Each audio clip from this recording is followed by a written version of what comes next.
I missed my flight to Nashville, so I'm making some Nashville hot honey fried chicken. Watch this. In a large bowl, add 2 cups of buttermilk, an egg, and some hot sauce. Somebody remind me to grab some more hot sauce.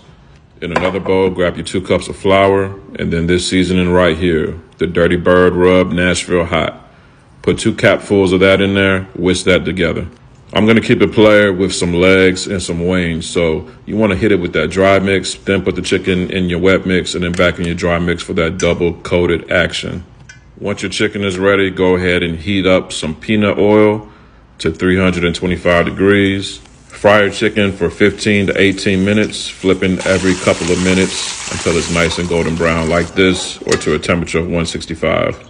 For the sauce, grab 1 cup of that frying oil, and then now we're gonna make it extra spicy. Not 1, not 2, but 3 capfuls of that Dirty Bird Rub Nashville Hot. Get it from UncleDibbz.com.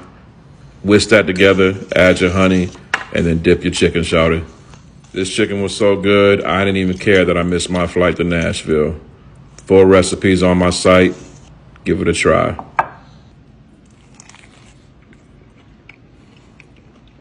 That's good, shawty.